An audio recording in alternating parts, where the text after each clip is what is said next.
네, 안녕하세요. 굿먼입니다. 자, 오늘은 영화 리뷰를 한번 해볼게요. 제가 주말에, 친구들이랑 이 파묘를 봤습니다. 심야 영화로 봤거든요. 근데도 사람이 꽉 찰 정도로 정말 사람 많았고, 거의 러닝타임이 한 2시간 반? 예, 좀 넘는데, 새벽 1시에 끝났어요. 10시 반에 봐서. 그러니까 좀 2시간이 넘는 것 같아요. 되게 재밌습니다. 너무 재밌게 봤고, 오랜만에 한국 영화 1000만이 넘을 영화가 나오지 않았나 그렇게 생각이 듭니다. 그래서 제가 이거를 1편, 2편 한번 나눠서 리뷰를 해볼까 해요.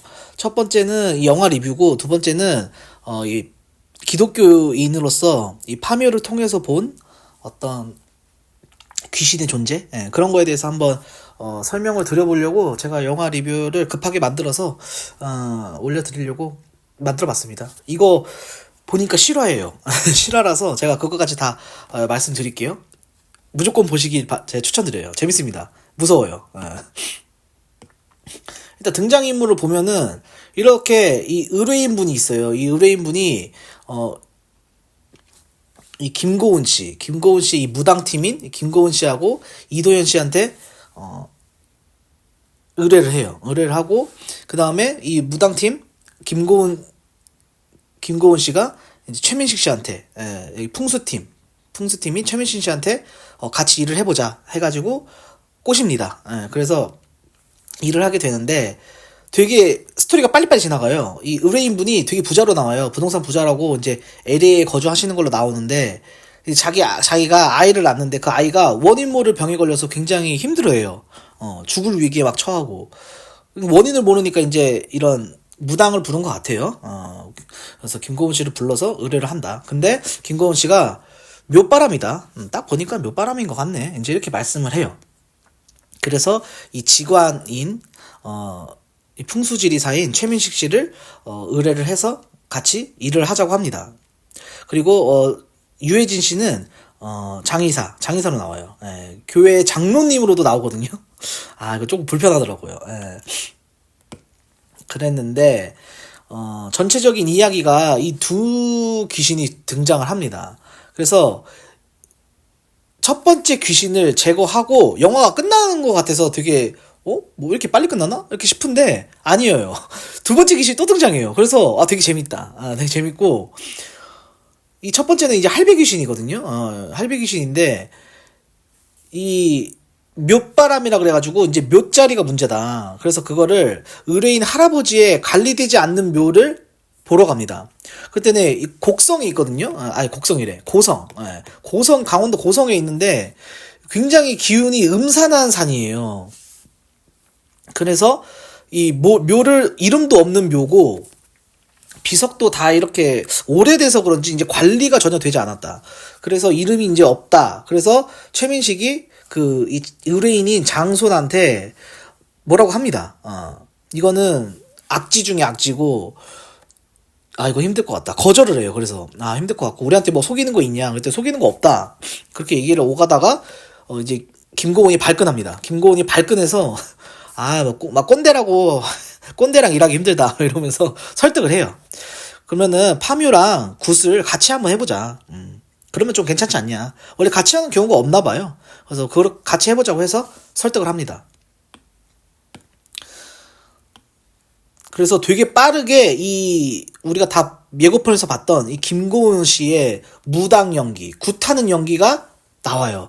굉장히 볼만하고 연기를 굉장히 잘하십니다. 연기를 굉장히 잘해서 이 김고은 씨의 어떤 연기력이 되게 볼만하다. 그래서 충분히 돈이 아깝지 않고 재밌습니다. 긴장감을 굉장히 고조시키는 그런 장면이에요. 그래서 이제 파묘를 하거든요. 파묘를 하는데 뱀이 사람 얼굴 달린 뱀이 나와요. 그래서 이 인부가 이 뱀을 죽입니다. 죽이니까 이 관 있죠. 이 관을 이제 이관을 해가지고 화장을 하는 절차를 밟으려고 해요. 근데 이제 그 중에서 이제 뱀이 나타나는 거죠. 사람 얼굴이 달린 뱀. 그래서 이 뱀을 죽인다. 죽이니까 갑자기 비가 와요.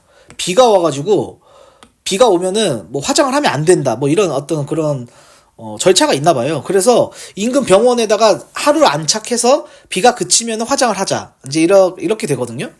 그래서 이제 비 오는 장면, 인근 병원에 이렇게 안치를 합니다. 안치를 하는데 이 병원 관계자가 이 관이 되게 약간 고풍스러워요. 고풍스러워서 되게 뭐 어때 부잣집이라든가 아니면 좀 높으신 분, 이런 분의 그런 관이 아닌가 해가지고 여기에 뭐 보물이 있지 않을까, 보물 같은 거를 이제 관에 같이 넣나 봐요.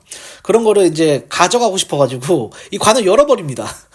여기서 이제 일이 시작돼요. 관이 열리니까 이 할아버지 귀신이 영원히 탈출을 합니다. 탈출해서 이 LA에 있는 자기 자식들 있죠. 자기 자식들을 죽여요. 이 장손의 아버지 어머니죠. 장손의 아버지 어머니를 죽이고 자손들까지도 이제 물귀신인 거죠. 다 죽이려고 하는데 이 장손은 한국에 있거든요. 장손은 한국에 있는데 빙의가 됩니다. 할아버지 귀신이 빙의가 돼가지고 이 할아버지가 옛날에 그 친일파 군인이었나 봐요. 친일파 군인이어가지고 막 그런 군무 같은 걸 하거든요. 굉장히 연출을 잘했어요. 연출을 잘해가지고 굉장히 섬뜩하고 무섭습니다. 무서워요. 이 장면, 이 장면이 굉장히 무섭다. 그래서 이 장손한테 빙의를 해서 장손을 죽이고 그 다음에 이 장손의 아들이죠. 갓난 아기를 죽이려고 해요. 죽이려고 하는데 이 딸, 이 할아버지의 딸인 이 장손한테는 고모죠.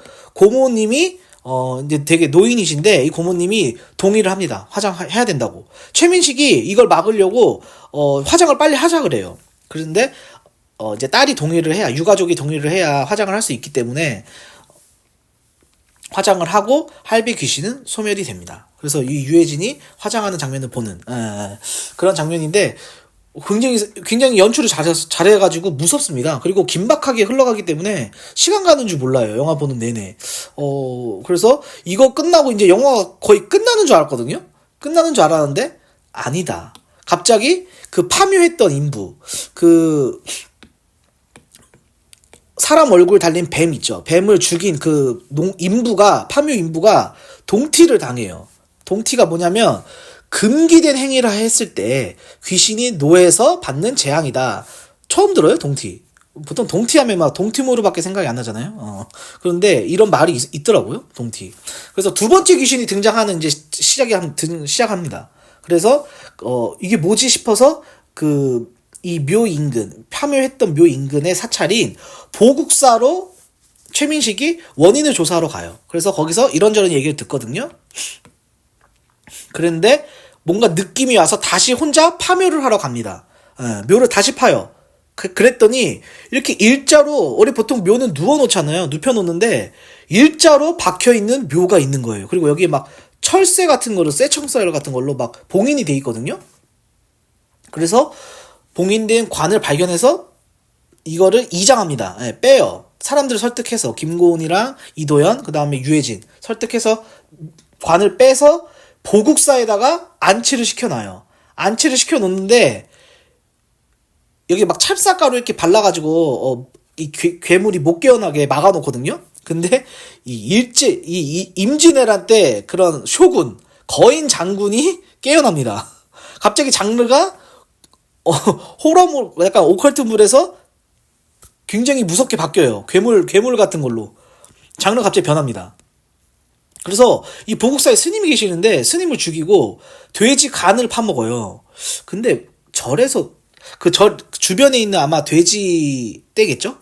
거기서 키우는, 농장하는. 그래서 김공하고 이 이도현을 발견합니다. 발견하는데 여기서 진짜 무서워요. 이 장면이 엄청 무섭습니다. 여기서 이제 일본어로 나와요. 일본어로 이 괴물이 인간인가? 이렇게 막 말을 하거든요. 그런 음향 효과도 그렇고 이 연출력이 굉장하다. 굉장히 공포스럽습니다. 그래서 굉장히 소름 돋아요. 그리고 김고은은 수호신이 있어요. 수호 할머니가 계시거든요. 그래서 못 죽이고 이도현만 죽어요. 이도현만 이 거인 일본 장군이라고 해야 되나?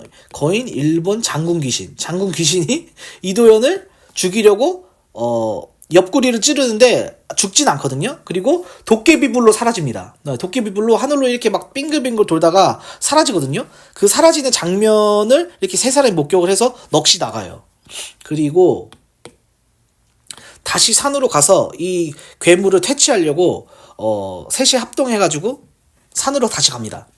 어떤 걸 이제 계획을 짜냐면, 이 장군이 참여하고 은어를 준비했냐, 이런 대사가 나와요. 아마 그런, 임진왜란 때? 예, 임진왜란 때 장군들이 뭐 승리를 하면 이런 걸 먹었나 봐요. 그래서 은어를 이제 사방에 뿌립니다. 사방에 뿌려서 이렇게 손이 나와요. 무덤에서 손이 나와서 이 은어를 먹고 수호목이 있거든요. 이 산에 수호목이라고 있는데 거기로 시간을 이끌어가지고 유인해가지고 시간을 끕니다. 그리고 김고은이 대화를 시도해요. 너 누구냐고. 근데 그렇게 시간을 끌고 있을 때 최민식은 파묘를 해가지고 일본 사람들이 새말뚝으로 이 박아놓은 무언가를 찾아가지고 없애자. 그래서 태워버리자. 그러면은 이 귀신은 죽을 거다. 이제 이렇게 생각을 해서 계획을 짠 거죠. 그래서 근데 이 괴물이 그걸 다 알고 이렇게 등장을 합니다. 이게 진짜 무서워요. 여기서. 최민식이 막 얼거든요. 최민식이 얼어버려요. 그런데 최민식이 이제 풍수지리사니까 이 음양오행으로 최민식이 괴물을 죽입니다. 뭘로 죽이냐면 이 괴물은 이제 쇠니까 쇠말뚝이잖아요. 쇠니까 쇠의 상극인 물에 젖은 나무로 이 괴물을 죽입니다. 죽여서 영화가 끝나요. 끝나는데 이제 그럼 결말이 뭐냐? 이제 결말은 일본이 우리나라에 저주를 걸어 넣습니다. 이 쇠말뚝으로. 그래서 이 일본에 음양사라는 직업이 있어요. 음양사라는 영화 보신 분들 있으실 거예요. 이 음양사가 이 여우를 지칭하거든요. 그래서 이 산에 여우들이 막 나오는데 이 여우들이 그 산을 막 파묘를 하니까 그거를 이제 지켜보고 있는 거예요. 여우들이. 이 음양사를 이제 빗댄 거죠. 파묘. 그래서 이 땅에다가 저주를 걸어놨는데 그게 이제 봉인 해제가 되니까 여우들이 막 도망가요. 근데 여우가 약간 그 CG 느낌이 굉장히 심하게 납니다. 그래서 그럼 이 음양사는 누구냐면 음양사는 음양도를 기반으로 점을 치거나 기흉을 파악해 주술적인 대처를 하던 일본의 고위 간직 중 하나였다. 고위 간직이랍니다. 고위 간직. 그래서 일본에도 이런 점령술사? 굳이 따지자면 점령술사다. 성경으로 보면 뭐 법사, 술객, 술사, 박수, 무당, 친접 뭐 이런 사람이랑 거의 동일시 된다고 보면 될 것 같아요.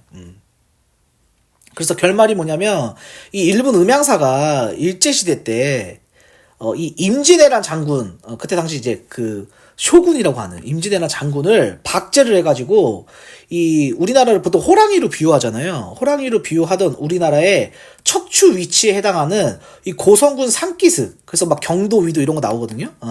산기슭에다가 이 새말뚝과 함께 묘랑 같이 묻어버려요. 저주를 건 거죠. 대한민국이 일본을 대항하지 못하게 한다던가 아니면 우리나라의 어떤 그런 우리나라의 기를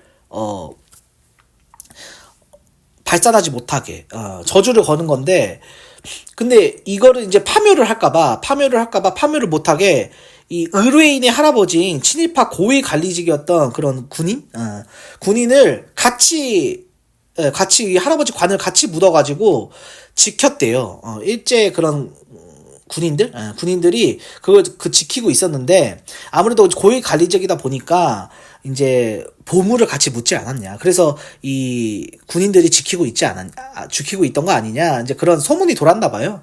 그래서 이제 토굴꾼들이 와가지고 보물을 찾으려고 했는데 못 찾은 거예요. 아마 저주만 받았겠죠. 찾으려고 했으나 못 찾았다. 그래서 그런 거를 이제 이 최민식과 김고은이 알아내면서 영화가 진행이 되는 그런 내용입니다. 그래서 제가 이제 스포 리뷰를 했지만 영화가 굉장히 재밌어요. 재밌고 그런 곡성과는 또 다르게 굉장히 흥미진진하고 무섭습니다. 특히나 이 괴물 거인이 나와요. 거인 괴물이 나오기 때문에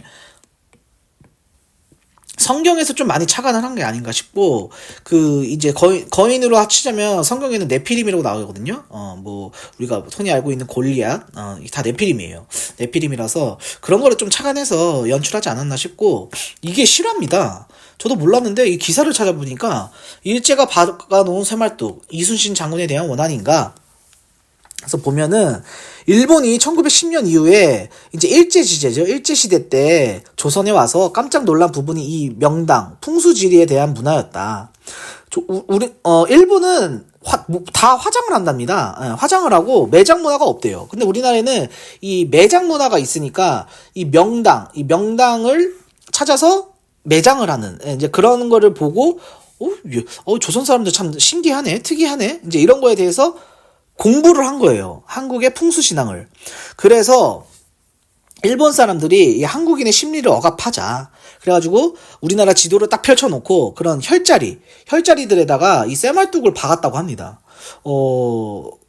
되게 놀랬어요. 이거 보고, 저도 영화 보고 되게 놀랬는데, 그래서 이런 사진을 보면 이렇게 쇠말뚝을 박아놓은 그런 흔적들이 있다고 해요. 이게 또 23년도 작년 3월달 기사입니다. 근데 영화 마지막 장면에 이게 이제 막 이도현이 다치고 막 돼지떼가 당하고 이런 거 뉴스가 나오거든요. 그래서 막 군인들이 통제를 하는데 실제로 이런 일이 있었다고 해도 사람들은 믿지 않는다. 곰이 그랬다. 이렇게 뉴스가 나와요. 곰이 그랬다. 그래서 그 곰을 사살할 거냐 말 거냐 막 찬반 논란이 일어나고 막 이런 장면이 나오는데 감독이 이런 포인트를 찝고 싶어 했던 것 같아요. 왜 한국 사람들은 이런 그냥 오컬트적인 거, 미국으로 치면 뭐 컨저링 같은 거죠. 컨저링 같은 그런 거를 왜 믿지 않고 다 그냥 곰이 그랬다고 치부를 하는지 이해를 못 하겠다. 이제 이런 뉘앙스지 않을까. 그래서 영화 내용이 실한 거 보고 깜짝 놀랐습니다. 그래서 굉장히 각본을 잘 하신 것 같아요. 이거 깜짝 놀랐습니다, 진짜. 이런 음향사라든가, 뭐, 일본이 이런 새말뚝, 참, 일본은 우리나라 와서 별짓을 다 한 것 같아요. 별짓 다 하고, 이런 음향사, 뭐, 그리고 그런, 일제시대 그런, 임진왜란 때 장군을 갖다가 박제해가지고, 우리나라에다가 그냥, 새말뚝이랑 같이 막 묘락 묻어버리고, 이런 거는, 정말 기발하다. 기발하지 않나. 영화가 정말 재밌습니다. 재밌고, 배우들의 연기가 정말 실감나서, 시간 가는 줄 모르고 봅니다. 그래서 꼭 보셨으면 좋겠고, 천만 영화 되기를 간절히 기대해 보겠습니다.